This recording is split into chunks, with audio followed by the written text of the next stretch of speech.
The first question. I am a sinner. Can I also become your sannyasin? Yes, absolutely yes. In fact, only a sinner can become a sannyasin. Those who think themselves saints, holier than thou, they are the closed people. They are the dead people. They have become incapable of living, incapable of celebrating. Sannyas is celebration of life. And sin is natural. Natural in the sense that you are unconscious. What else you can do? In unconsciousness, sin is bound to happen. Sin simply means that you don't know what you are doing. You are unaware. So whatsoever you do goes wrong. But to recognize that I am a sinner is the beginning of a great pilgrimage. To recognize that I am a sinner is the beginning of real virtue. To see that I am ignorant is the first glimpse of wisdom. The real problem arises with people who are full of knowledge. All that knowledge is borrowed, hence rubbish. The people who think they are virtuous because they have created a certain character around themselves are the people lost to God. Your so-called saints are the farthest away because God is life and your saints have renounced life. In renouncing life, they have renounced God too.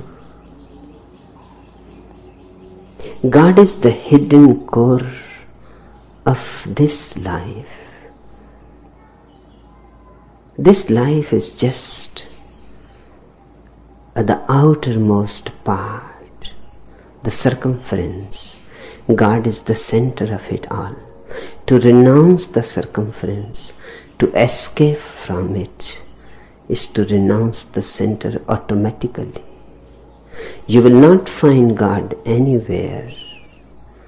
The farther away you go from life, the farther away you will be from God. One has to dive in life. And of course, when you are unconscious, you will miss the target many times. The original word in Hebrew for sin is very beautiful. By translating it as sin, Christians have missed the very message of Jesus. The original Hebrew word for sin is so totally different from your idea of sin that it will be a surprise to you. The root word means forgetfulness. It has nothing to do with what you are doing. The whole thing is whether you are doing it with conscious being or out of unconsciousness. Are you doing it with a self-remembering? Or you have completely forgotten yourself? any action coming out of unconsciousness is sin. The action may look virtuous, but it cannot be.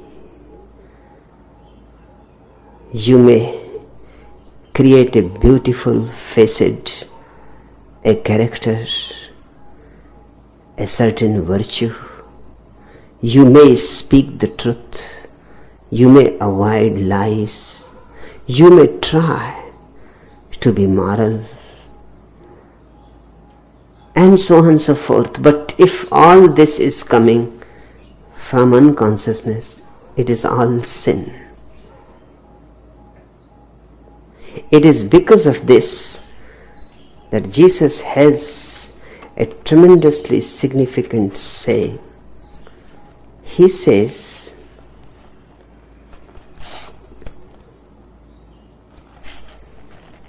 if your right eye causes you to sin, take it out and throw it away. It is much better for you to lose a part of your body than to have your whole body thrown into hell. Now, if you don't understand the real meaning of sin, you are bound to misinterpret the whole statement, and Jesus will look too harsh, too hard, too violent, saying that if your right eye causes you to sin, take it out and throw it away. Does not look like a statement of Jesus, a man of profound love and compassion. He cannot say it. He cannot be so violent.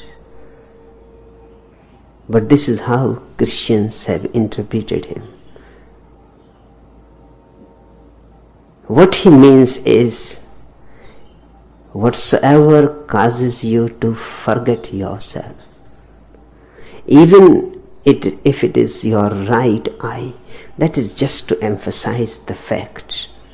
It is simply a way of saying, an emphasis. If your right eye causes you to forget yourself, then take it out and throw it away. He is not saying anything which has to be taken literally. It is a metaphor. He is saying it is better to be blind than to be forgetful of yourself. Because the blind man who remembers himself is not blind. He has the real eye. And the man who has eyes, if he has forgotten himself, what is the use of having eyes? He cannot see himself. What else he can see? Your question is beautiful. You say, I am a sinner. Everybody is. To be born in this world means to be a sinner. But remember my emphasis.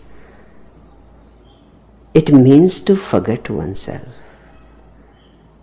That's the whole purpose of the world. To give you an opportunity to forget yourself. Why? So that you can remember. But you will ask, and your question will look logical, if we had already remembered before, then why this unnecessary torture? That we have to forget ourselves and then remember again. What is the point of all this exercise? It seems an exercise of utter futility. It is not. There is great significance in it. The fish in the ocean is born in the ocean, lives in the ocean, but knows nothing about the ocean. Unless you take the fish out of the ocean, then suddenly a recognition arises in the fish. Only when you lose something, you remember. In that contrast, only remembering happens. Then let the fish go back to the ocean. It is the same fish, it is the same ocean, the same situation, yet everything is different. Now the fish knows that the ocean is her life, her very being. But before, she was in the ocean but unaware. Now she is in the ocean but aware. And that's the great difference. The difference that makes the difference. We have lived in God. We all come from the original source of existence. But we have to be thrown out into the world so that we can start searching for God again. Searching for the ocean, thirsty, hungry, starving, longing. And the day we find it again, there is great rejoicing. And it is not anything new. The day Buddha became enlightened, he laughed and he said to himself, this is very strange. What I have gained is not an achievement at all. It is only a recognition. I had it always, but I was unaware of it. The only difference between a sinner and a sage is that the sinner is full of forgetfulness and the sage is full of remembering. And between these two is that hocus pocus being called the saint. He does not know anything. He does not remember anything. He has heard. Other sages may have read in the scriptures, and he repeats those scriptures like a parrot. Not only repeats but practices also. He tries to behave like a sage. But any effort to behave like a sage shows only one thing, that you are not a sage yet. The sage lives simply, spontaneously. There is no question of effort at all. He lives life as you breathe. He is very ordinary. There is nothing special in a sage, but the saint is very special. Because the saint is trying to do something, and of course he is making great effort because it is not his own understanding. So he is continuously torturing himself to behave rightly, forcing himself violently to behave rightly. Naturally, he expects much respect from you. He can go on doing all this masochistic, this self-torture, if you give him respect. Just think, if the so-called respect given to the saints disappears, out of your 100 saints, 99.9% will immediately disappear. They are living only for the ego. It is good, Govind, that you realize that you are a sinner. This is the beginning of something tremendously significant. You can be a sage. All that you have to avoid is being a saint. That is the trouble. The saint is the false coin. Looks exactly like the real coin. In fact, it looks more real than the real. It has to, because it has to deceive people. Avoid being a saint. That's what my sannyas is. Living your ordinary life with only one addition, that of awareness. And the sinner will become a sage. The sinner becomes a sage through awareness. The sinner becomes a saint through cultivating a character.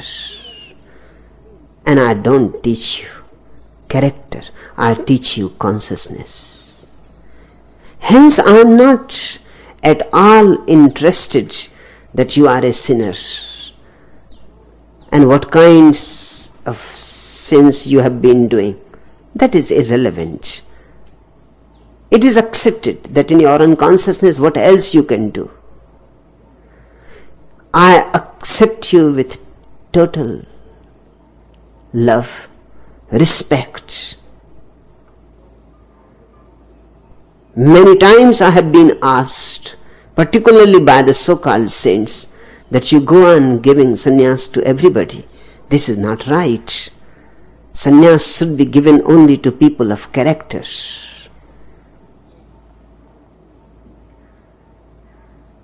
It is as if you go to a physician and he says that my condition for medicine is that I will give it to you only when you are healthy.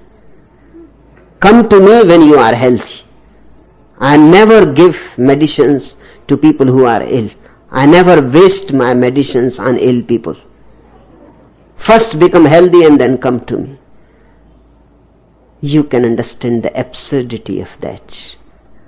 If I say to somebody, first go and become worthy of sannyas, then come to me.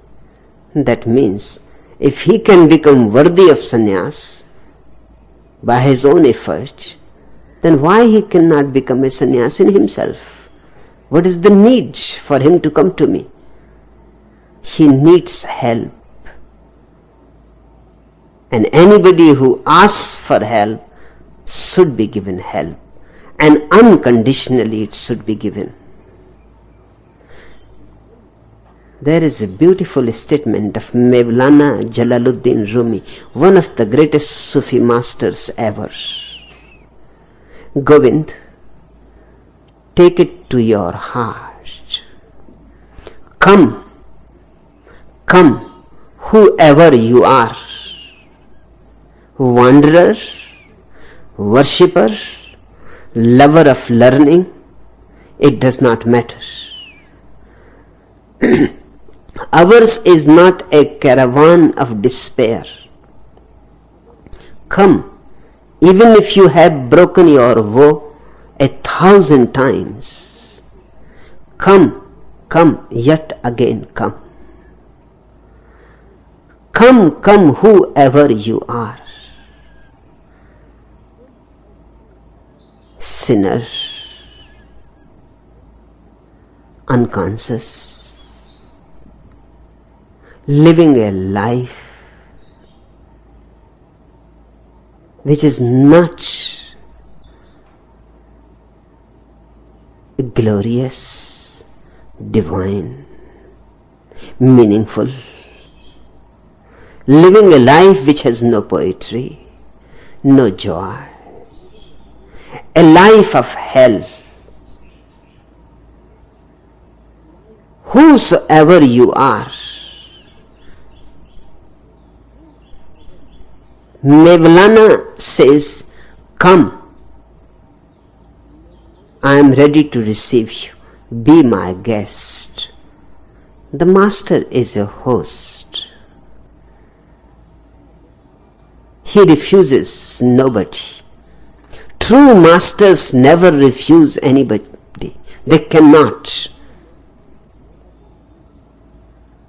If they start refusing people, then there is no hope.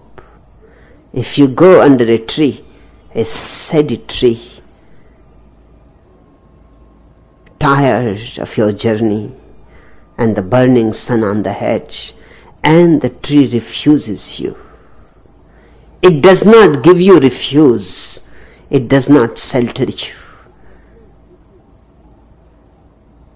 It does not happen at all. The tree is always ready to give you shelter, its shadow, its fruits, its flowers, its fragrance. A great Tibetan story is, once a master lived who never initiated anybody. His fame slowly became very well known all over the country, even beyond the boundaries of the country. And people will come and fall in his feet and ask to be initiated. But his conditions were such that nobody was able to fulfill those conditions. So nobody was ever thought worthy. Nobody deserved initiation. He had only a servant, not even a disciple. One day when he was ill and on his deathbed, he called his servant and told him to go to the marketplace, and whosoever wants to be initiated, bring them all. I am going to initiate. The servant was shocked. He said, are you talking in a delirium or something? Your whole life you insisted for certain qualities. Unless those are fulfilled, you will not initiate.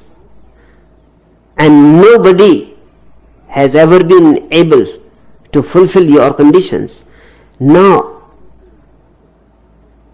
you are telling me to go to the marketplace and tell people that anybody who wants to be initiated should come? What about the conditions? What about the prerequisites? What about the essential readiness? What about the groundwork? The master said, don't waste my time anymore, because this is my last day on the earth. You simply go do what I am saying. Don't argue, you are my servant. You simply follow the order. You go and find out anybody who wants to come. The servant went, puzzled. He could not believe his own ears, could not believe his own eyes. But because he had said, and he was just a servant, he had to follow. He went into the marketplace very unwillingly. He shouted in the marketplace. Nobody believed him. They thought he has gone mad. They said, I am not saying it. He himself has told me. I also think that he has gone mad. Now you are thinking I have gone mad. I am simply a servant. He must have gone mad. He is dying. He has lost all his senses. But give it a try. You are not going to lose anything. Few people, just out of curiosity, few people had nothing to do. It was a holiday. So they said, okay, we are coming. Let us see what happens.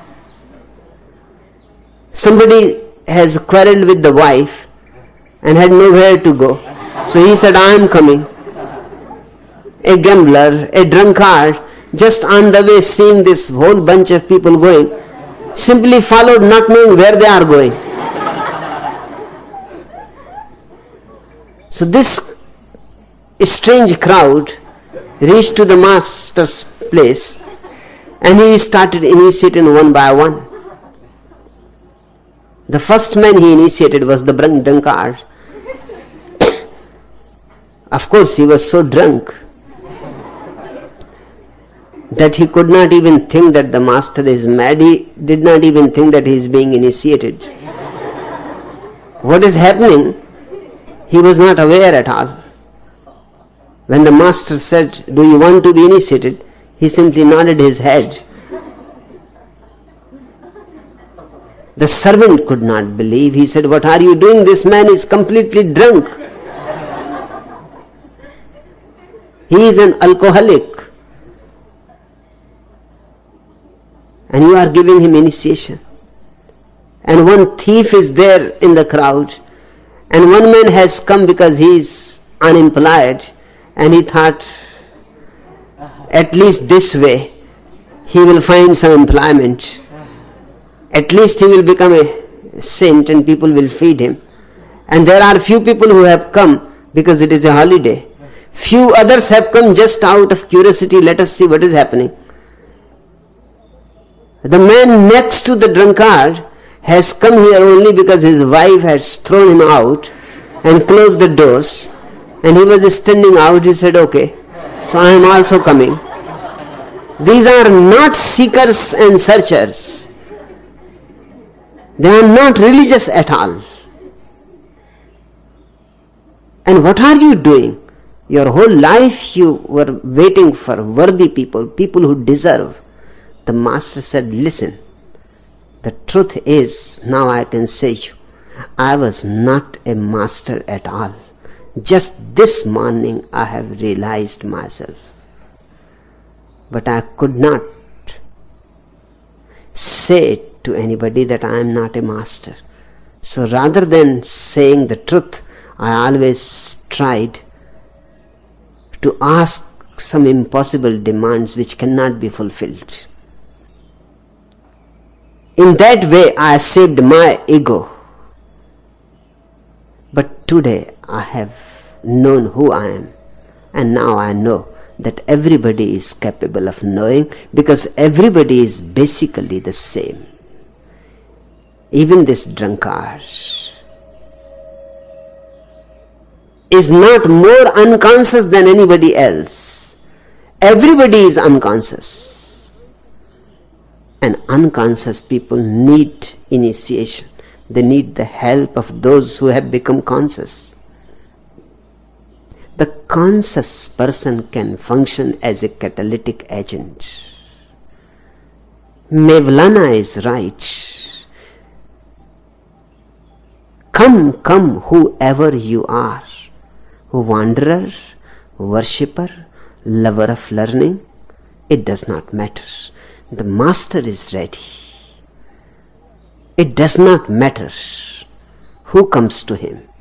Whoever knocks on his door is a welcome guest. Ours is not a caravan of despair.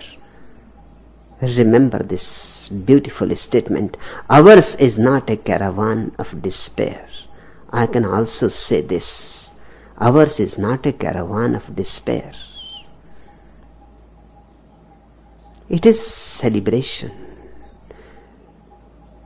It is celebration of life. People become religious out of misery. And the person who becomes religious out of misery becomes religious for wrong reasons. And if the very beginning is wrong, the end cannot be right. Become religious out of joy, out of the experience of beauty that surrounds you, out of the immense gift of life that God has given to you, out of gratitude, thankfulness. Become religious. Your temples, your churches, your mosques and gurudwaras are full of miserable people. They have turned your temples also into hells. They are there because they are in agony. They don't know God. They have no interest in God. They are not concerned with truth. There is no inquiry. They are just there to be consoled, comforted. Hence they seek anybody who can give them cheap beliefs to patch up their life, to hide their wounds, to cover up their misery. They are there in search for some false satisfaction. Ours is not a caravan of despair. It is a temple of joy, of song, of dance, of music, of creativity, of love and life. You are welcome, Govind. Join the caravan. Come, even if you have broken your vow 1,000 times, it does not matter. You may have broken all the rules, the rules of conduct, the rules of morality. In fact, anybody who has any guts is bound to break those rules. Only people who are made of without guts, who have no spine to their being, can follow the priests and the politicians, the demagogues, the people who have vested interest in the establishment. But if you have any intelligence, then you will be a rebel, and the rebel will be called a sinner, and the obedient fool will be called a saint. This starts happening from the very childhood. The obedient child is very much praised by the parents, obviously for the simple reason that he is not a pain in their neck. He is so dull, so dead, that whatsoever they say, he does it. He is an imitator. He is a carbon copy, and parents' egos feel very much nourished by the child. He follows them. He believes in them. He adores them. But the intelligent child will not be respected by the parents. They will feel always some trouble with the intelligent child, because he will ask questions which they cannot answer, because they don't know themselves. He will ask such things which will be embarrassing to them. He will create situations in which they will see their impotence. They will not be able to control him. And everybody is interested in controlling everybody else. Nobody wants to give freedom. They will not be able to enslave the child. He will resist all efforts to enslave him. He will give a good fight. In fact, he is the child to be loved, to be respected, because he has some life, he has some soul, but he will be condemned. Intelligence is condemned, imitativeness is respected. Original faces are distorted, and masks are painted, beautifully decorated. The true, the authentic is denied, and the false, the unauthentic is raised as high as possible. And the same thing goes on happening in the schools, colleges, universities. The whole society is a repetition of the same thing on bigger scales. Only very stupid people become your presidents, your prime ministers. You will not tolerate intelligent people. You will not give power to intelligent people, because you will be afraid of them. You would like always some stupid people to dominate you, because there will be a certain affinity between you and the stupids. There will be a certain understanding, a communication. Jesus is bound to be crucified, and Mother Teresa of Calcutta is going to win the Nobel Prize. Socrates is going to be poisoned and killed, but not the so-called professors of philosophy in the universities. They are very respectable people. Socrates was not respectable. If he was respectable, then Athens would not have behaved in such an ugly way. He was condemned like a criminal. But professors of philosophies who are teaching Socrates are very respected people. They have all respectability. They write great treatises on Socrates, and nobody poisons them. One of my professors wrote his thesis on the philosophy of Socrates, and he got a D.Litt on it, and he was very happy. And all his students gave him a party.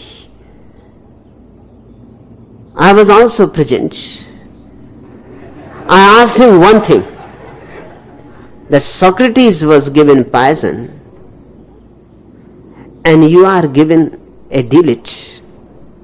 There must be something wrong in your treatise. It cannot be Socratic.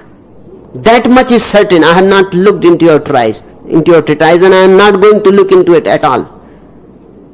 I am not going to waste my time. One thing is certain, something is absolutely un-Socratic in it. Otherwise, why the society, the university should give you recognition? He could not answer me, but he became an enemy. He started avoiding me, and I started haunting him.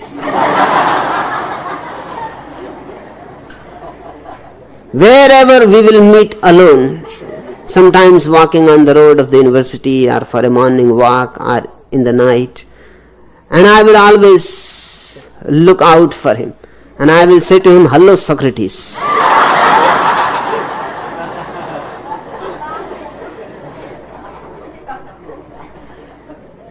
He will become so angry.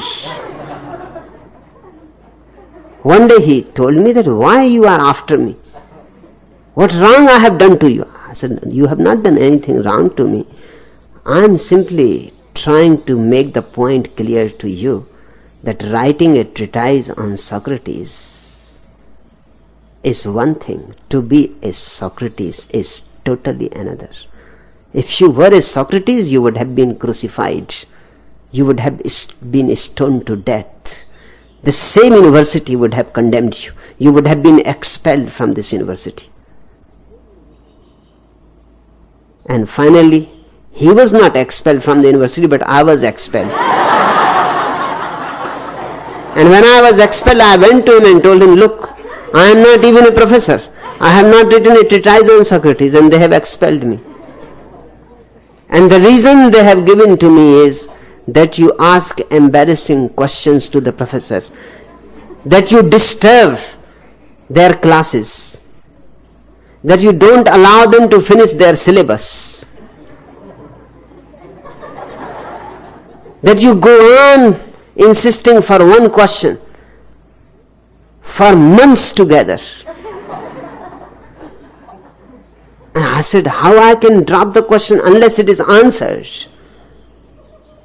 If it is not answered, then what are months? Even whole life has to be devoted to it." And they said, "You may be right, but here people have come to get their degrees. They are not interested in truth, and neither the professors are interested in truth. You go and find some other place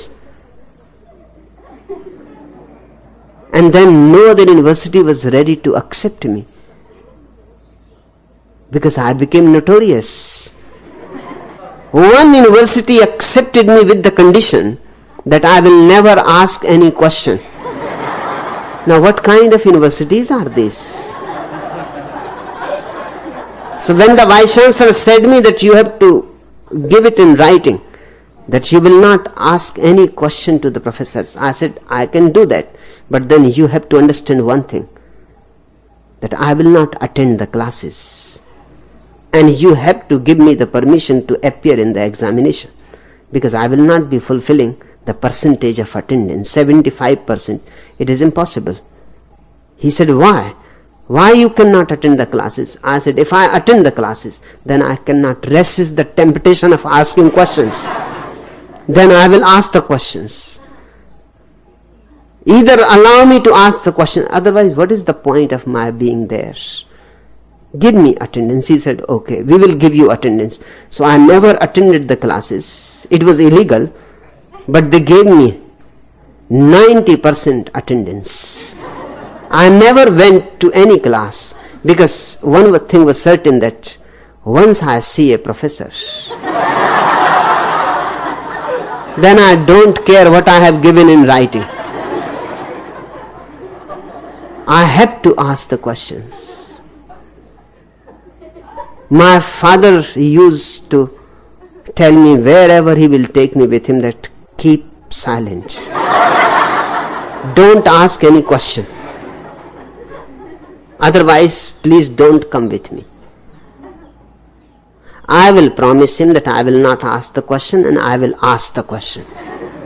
And he will come very heated up home that you had promised. I said, what can I do? I completely forget. When I see stupid people talking great things, I cannot resist.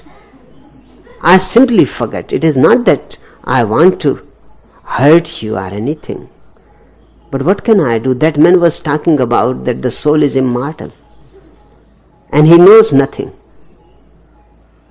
I had simply asked him that if I kill you, will you be angry or not? If the soul is immortal, allow me to kill you. At least allow me to slap you. What about killing? The soul is immortal. And he was saying, I am not the body. So perfectly okay, I slapped the body and you are not the body. And he became angry. And you also became angry. And I was not asking anything wrong. I was simply asking a question that he had raised. People go on talking nonsense. But this whole society exists for the lowest, for the mediocre.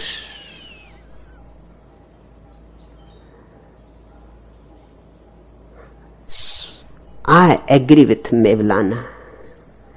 Mevlana means the master. Jalaluddin Rumi was called by his disciples Mevlana out of great love. Mevlana says, come even if you have broken your vow 1,000 times. Intelligent people are bound to break all their vows many times. Because life goes on changing. Situations go on changing. And the vow is taken under pressure. Maybe the fear of hell, the greed of heaven, respectability in the society, under some pressure. It is not coming from your innermost core. When something comes from your own inner being, it is never broken. But it is then never a woe. It is a simple phenomenon like breathing.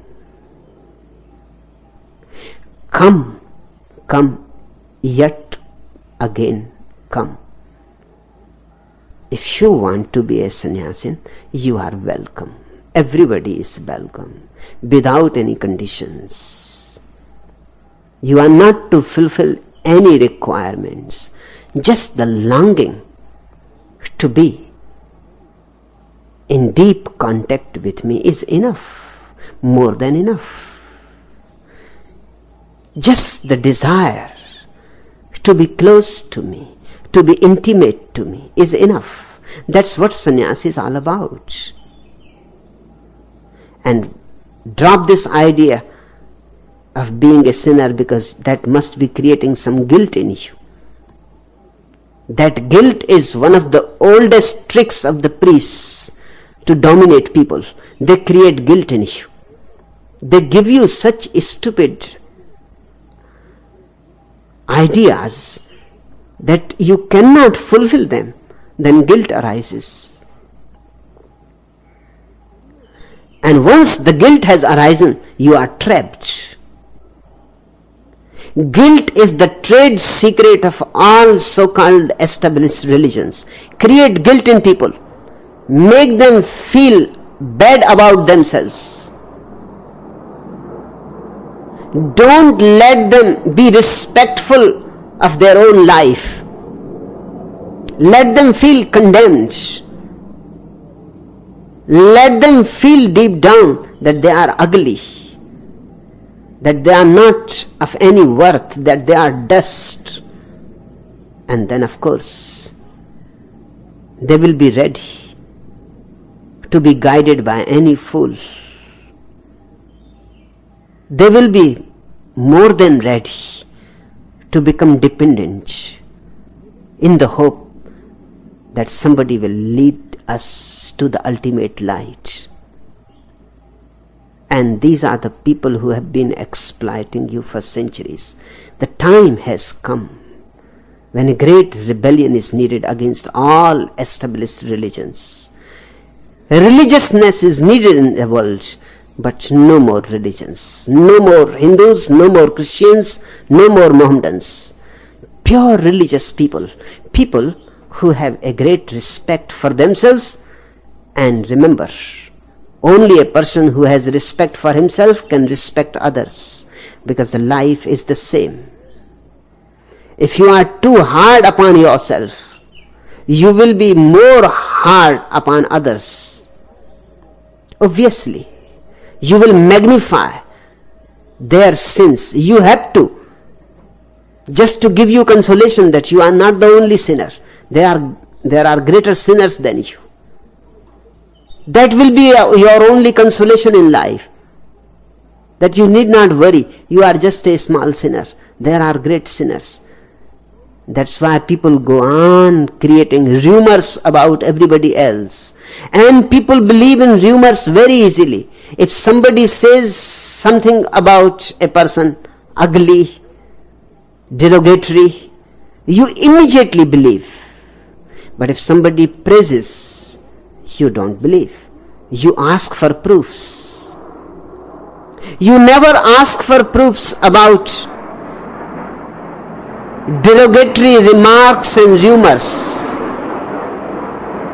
You are very willing to believe, for the simple reason that you want to believe that everybody is far worse than I am. That's the only way to feel good, a little bit good about yourself. The priests have given you only two alternatives. Either follow the impossible rules that they impose, then you feel paralyzed, crippled, imprisoned. Or if you want to live a life of freedom and you want to be natural, guilt arises. Both the ways you are being exploited. I am here to free you from all exploitation. Freedom is the taste of sannyas, the fragrance of sannyas. My sannyasins are not trying to cultivate any character.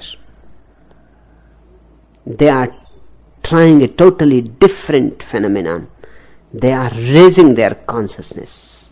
And then I leave everybody free to live according to his own light.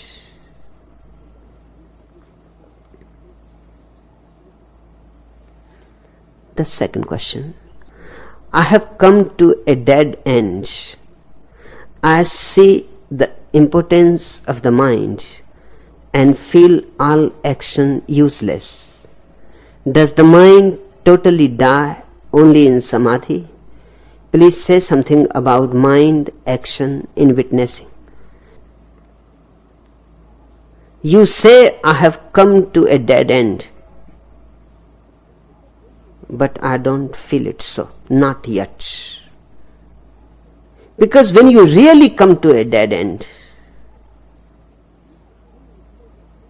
a transformation immediately happens. You are coming closer to it. That much I am certain. The dead end is not far away.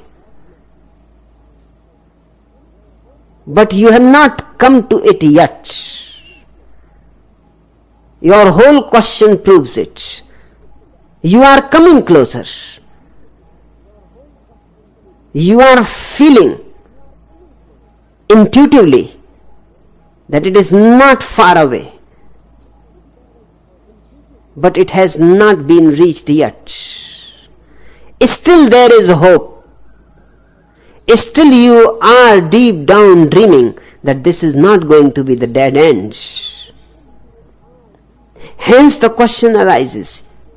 You say, I see the impotence of the mind. You have not seen yet. You think. Seeing and thinking are totally different, but one can get mixed up very easily. Thinking can pretend to be seeing. You are not seeing the impotence of the mind, otherwise even this question will not arise. If the mind is really impotent, what it can ask? What it can think about? It simply falls from you. It withers away.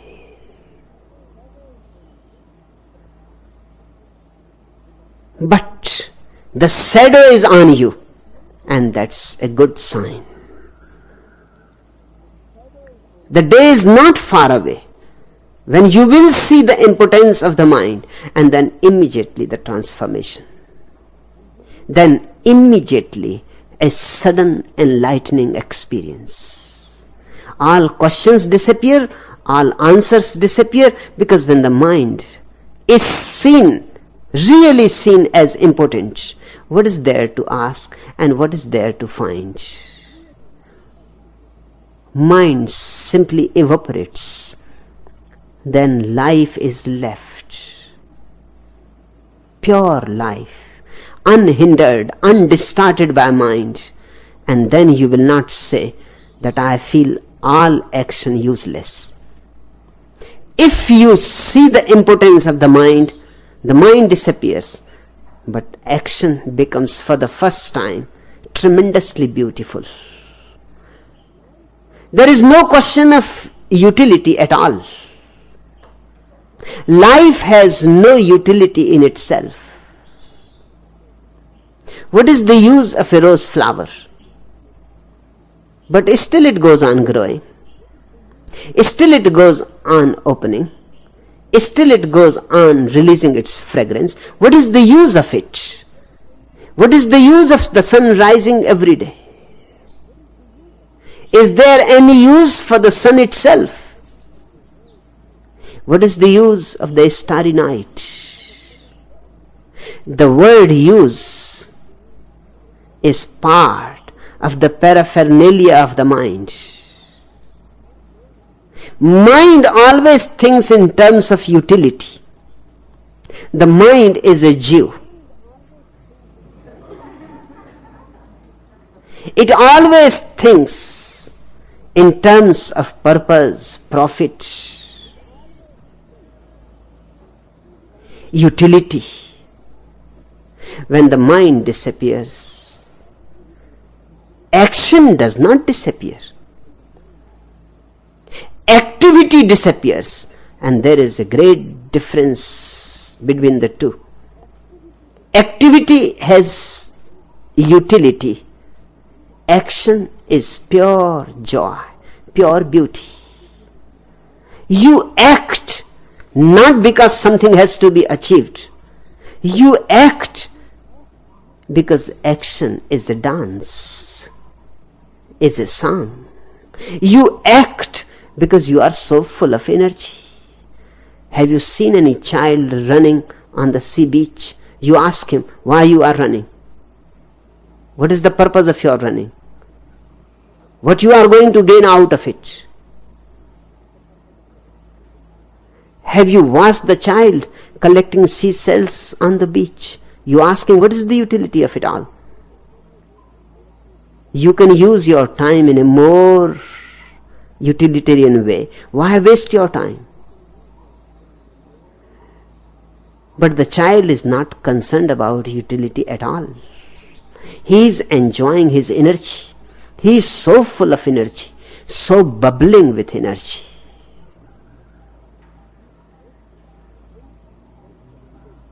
That it is a sheer dance. Any excuse will do.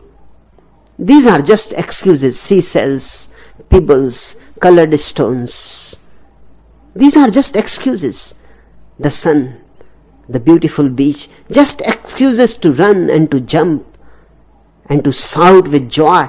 There is no utility at all. Energy is delight. That's a statement made by William Blake, one of the most mystical poets of the West. Energy is delight. When there is great energy, what you are going to do with it? It is bound to explode. Action comes out of energy, out of delight. Activity is business-like. Action is poetry. Activity creates a bondage because it is result-oriented. You are doing it not for its own sake. You are doing it for some goal. There is a motive. And then there is frustration. Because out of 100 cases, 99 times, you will not achieve the goal. So 99 times you will be in misery, frustration. You did not enjoy the activity itself. You were waiting for the result. Now the result has come. And out of 199%, there is frustration. And don't hope for the remaining 1%. Because when you achieve the goal, there is frustration also.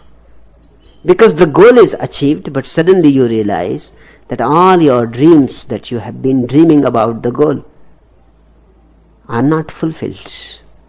You have achieved the money, but where is the joy that you have always been hoping will be there when the money is there? You have that great marble palace, but you are the same poor man, the same emptiness inside, the same hollowness. You used to live in a hut, now you used to start living in a palace. But the same person. You were miserable in the hut. You will be even more miserable in the palace because the palace has more space. And of course, when there is more space, you will be more miserable. What else you can do with that space? All that you know is how to be miserable. So you see poor people and you see rich people. The only difference is that the poor people are still hoping. There is hope. Hence, poor people are not so much frustrated. Rich people have lost all their hopes. They are more frustrated. The poor people can still dream. He can still go on counting in his mind how much bank balance next year and the next year. And soon the day will come, he will be rich. and he will have a car and a good house and a good wife, and children will be going to good schools. But what the rich man can dream, all that he can dream he has got already, and nothing is happening out of it. The money is there, but he is as empty as ever. There are two kinds of poor people, the poor poor and the rich poor. And remember, the second category of poor people is the far worse. Activity means there is a goal. Activity is only a means to that end. Action means that the means and the end are together in it. That's the difference between action and activity. Activity will become useless, but then arises action, and action has a totally different dimension. You act for the sheer joy of acting. For example, I am speaking to you. It is not activity. Hence, I am not concerned with the result at all.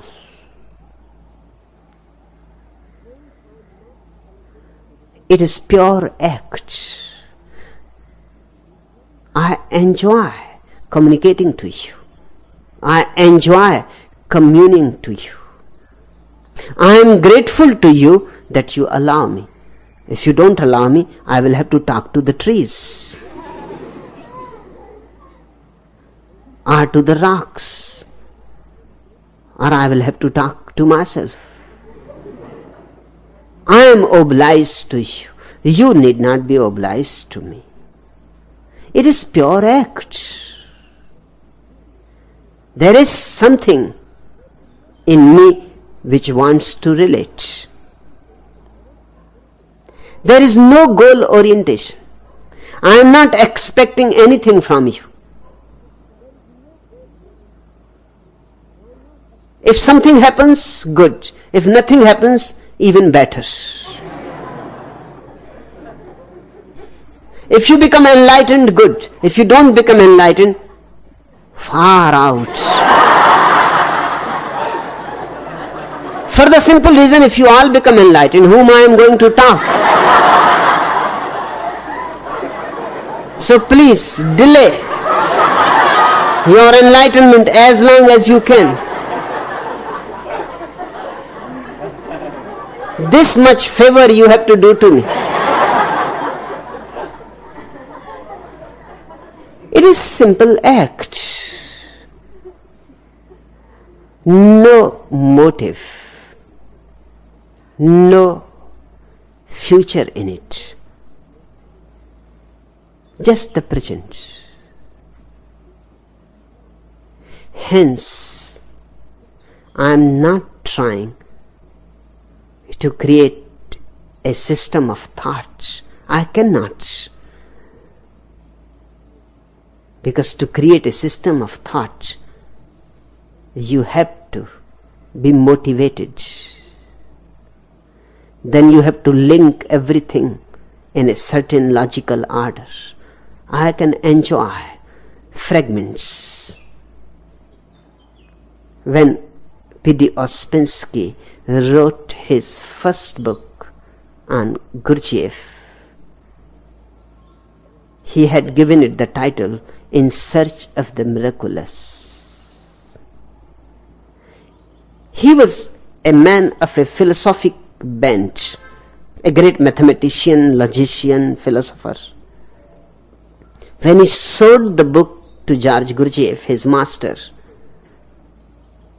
he just looked here and there for a few minutes, and then he said, give it a second title too, Fragments of a Teaching.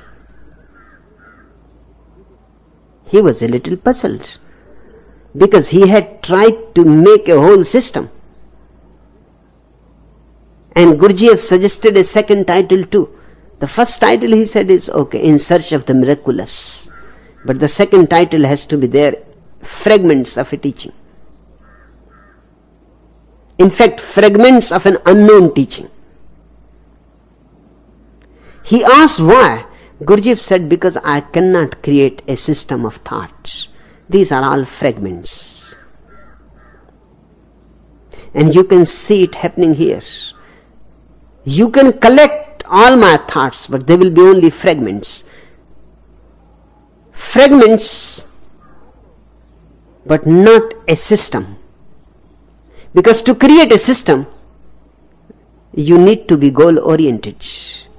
You have to follow a certain structure. And you have to go on like an arrow towards a target. That is not possible for a man like me or Gurdjieff. We cannot follow any goal.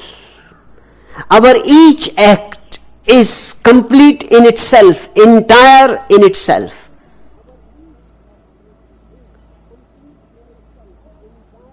It has no relationship with the past and no relationship with the future.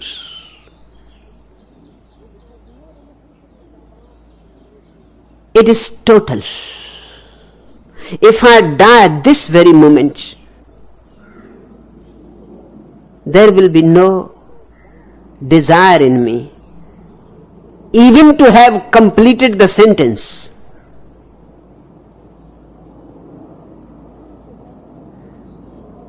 Action is an end unto itself. It has no utility. When the mind is seen to be impotent, the mind disappears. In that very seeing, the mind disappears. And of course, with it, all utilitarian activities will also disappear, because mind is the cause of goal orientation. It contains all your motives. It contains your past and the future. It does not contain the present at all. And when there is no mind, all that is left is pure present. You act moment to moment. And each moment is enough unto itself. Hence the beauty of the statements of Jesus, Buddha, Lao Tzu, because each statement is in itself perfect. It needs nothing. You can take any statement from anywhere and you can meditate over it, and it will give you the taste of Tao, Dhamma, truth. Buddha used to say again and again that the taste of the sea is the same. You can taste it from anywhere, from any shore. The taste is the same. This shore or that makes no difference. Each statement of a Buddha has the taste of truth, but it is not concerned with utility. You are feeling in an intuitive way that something is coming closer by, of which you are afraid. The dead end. Everybody becomes afraid. And out of fear, the question has arisen. You say, I have come to a dead end. I see the impotence of the mind and feel all action useless. Does the mind totally die only in samadhi? Just the reverse is the case. When the mind dies totally, what is left is samadhi. So I cannot say that the mind dies totally only in samadhi. That will be putting things upside down. The mind dies first, and then what is left is called samadhi. That state of no mind is called samadhi. But the death of the mind frightens, scares one. That's what you are feeling, the shadow of death. It is not your death. It is the death of the mind, which is not you. But for many lives, we have lived identified with the mind.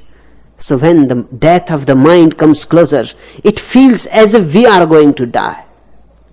It is not the dead end for you. It is certainly the dead end for the mind. That too has not come yet, but the mind is freaking out. Because once it has come, then there is no way for the mind. If it can escape just before the dead end, then there is a possibility of surviving. Hence the question.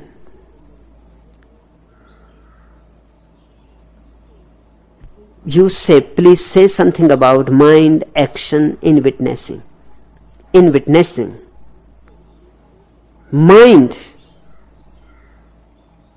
remains only as a biocomputer, a mechanism, but separate from you. You are no more identified with it. When you want any memory, you can use the mind. Just as you can put on your tape recorder. Mind is really a tape recorder. But it is not continuously on, not 24 hours on. When needed, the witnesser, the man of meditation, the man of awareness, is capable of putting the mind on or off. He puts it on when there is some need. If I am talking to you, I have to put the mind on.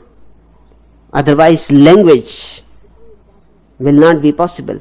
No mind is silent. There is no language. Only mind can supply the language. I have to use the mind to relate with your mind. That's the only way to relate with your mind. So I put it on.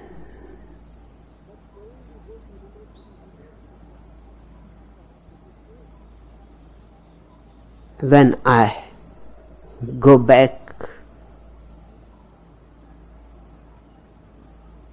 and sit in the car, I put it off. Before Hiren puts his ignition on, I put my ignition off.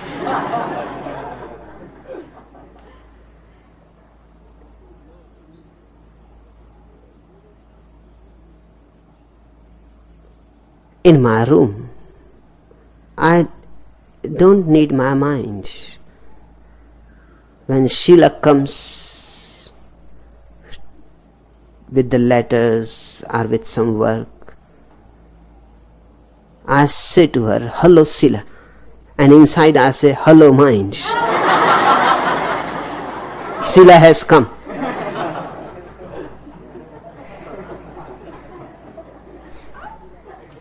Otherwise, there is no need for the mind. When you are witnessing, mind remains but not constantly working. Your identity is broken. You are the watcher. The mind is the watched. It is a beautiful mechanism. One of the most beautiful mechanisms that nature has given to you. So you can use it when needed for factual memory,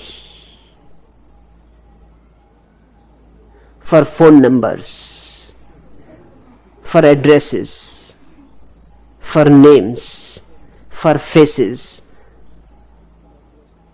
It is a good tool. But that's all it is.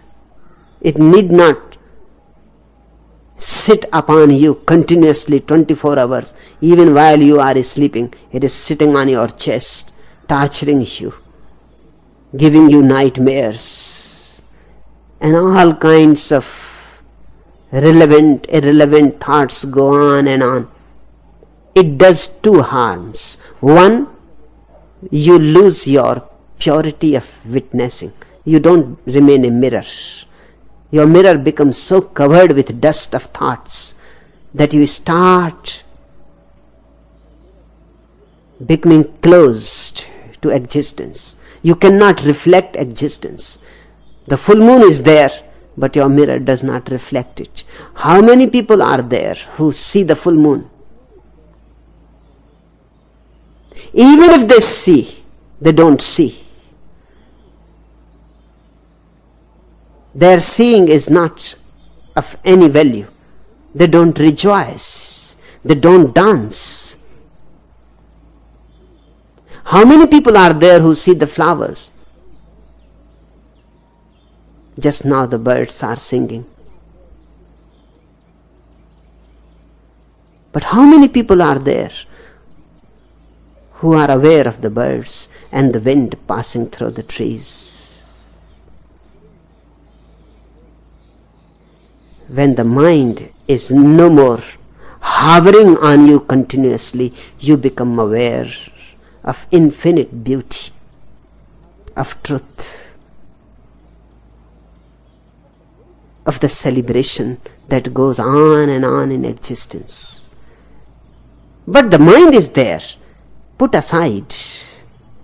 You can put it on when needed. And activity ceases. Action is born. Action means response. Activity means reaction. When you are in action, it means the mind is put aside and your consciousness is in a direct contact with existence. Hence, the response is immediate. Then whatsoever you do is not ready-made. It is not a ready-made answer given by the mind.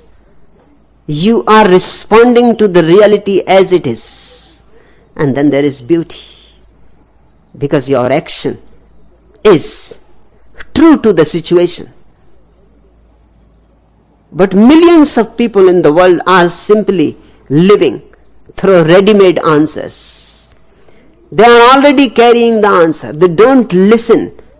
They don't see the situation, confronting them.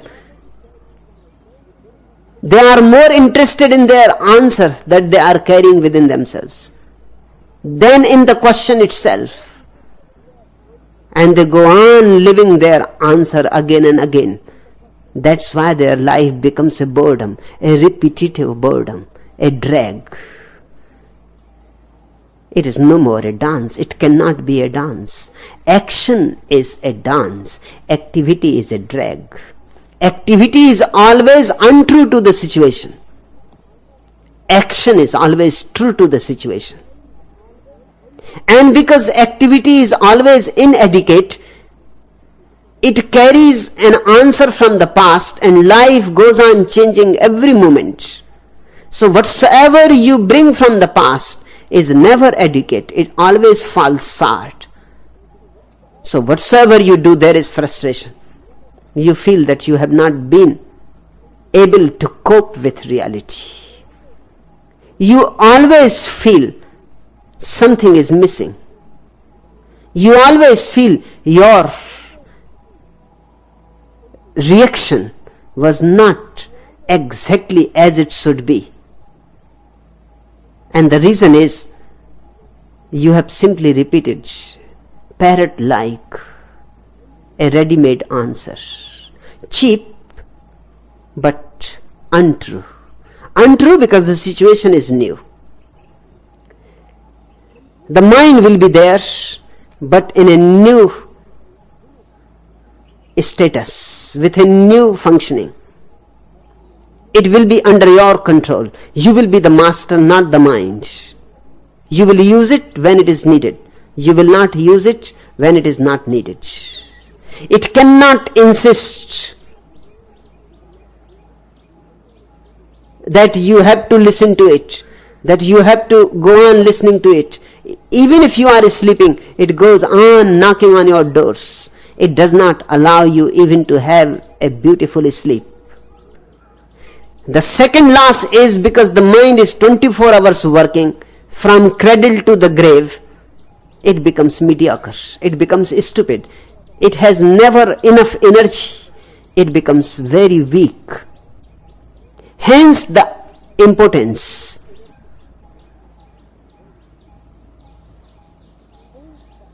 If the mind has time to rest, it will become again rejuvenated.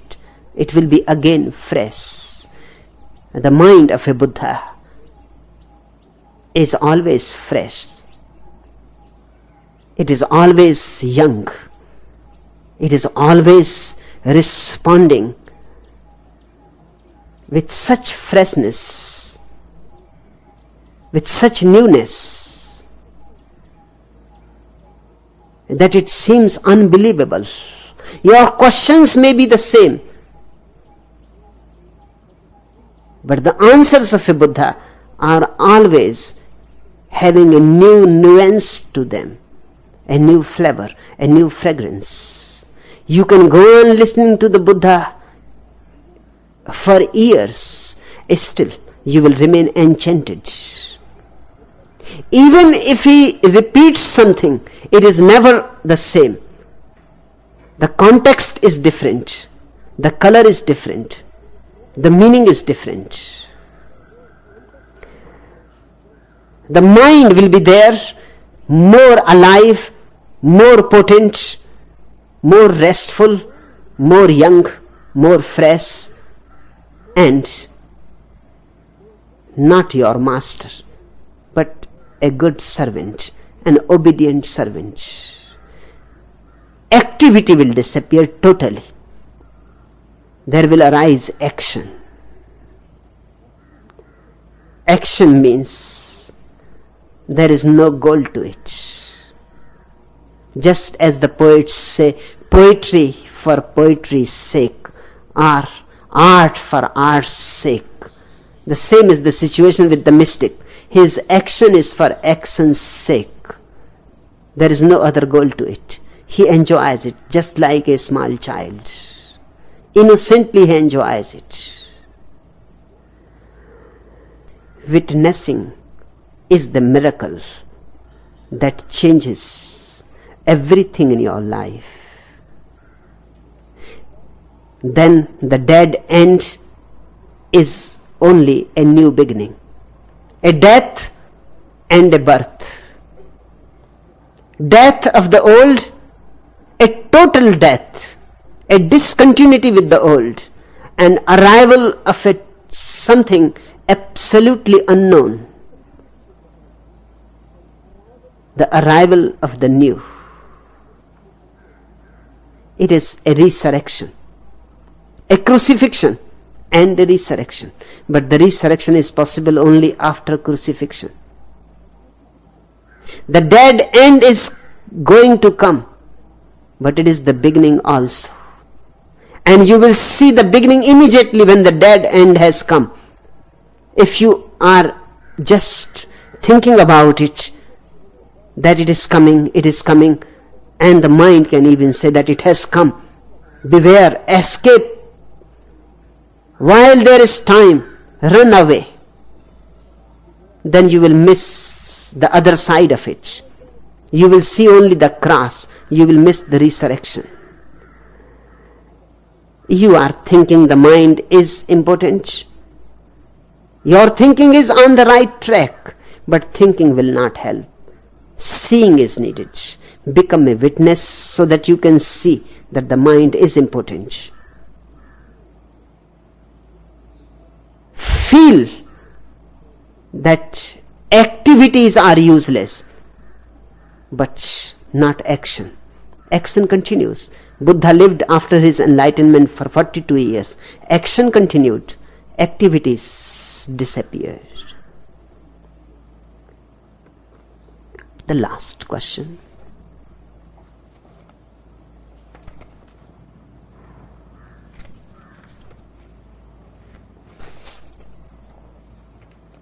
Please, few jokes to take back to England. I am perfectly willing. But you better go to France or to Italy or to America, taking jokes to England,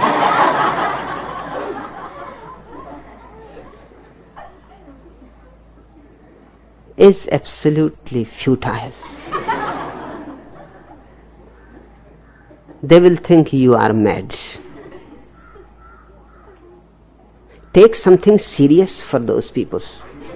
Something gloomy, like their climate, with no sun shining, all clouds.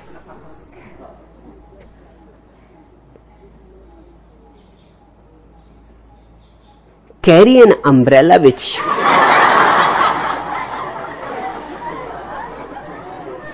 And if you don't know how to be really English, meet proper Sagar. Take few lessons from him. He is so proper that even living here for 7 years, I have not been able to destroy his Englishman.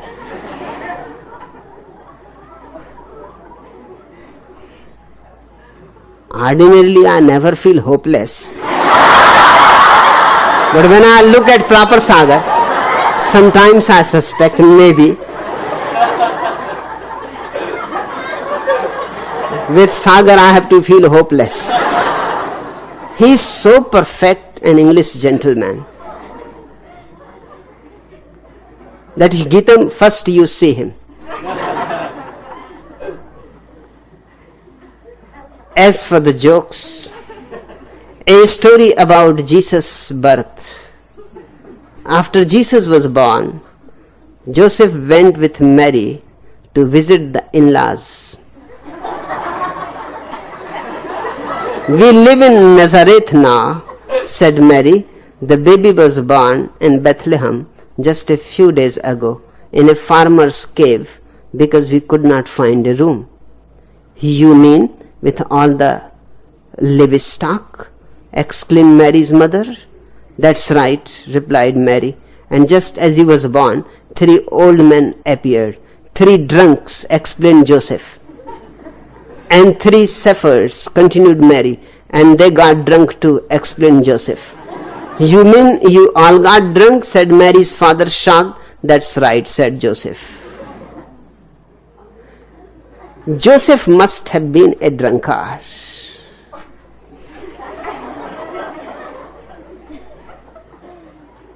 Jesus himself remained a drunkard his whole life.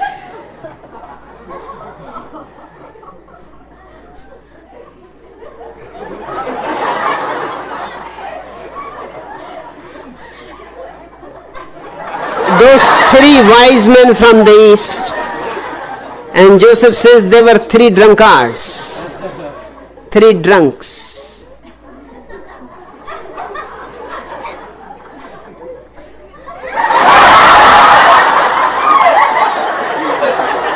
An American and a Frenchman are discussing how many love-making positions there are. After much talk, they decide to enumerate them. The American begins by saying that there are 100 positions. In the first one, the woman lies on her back and the man rests on top of her. Voila! Cries the Frenchman. That makes 101. One can always miss the obvious.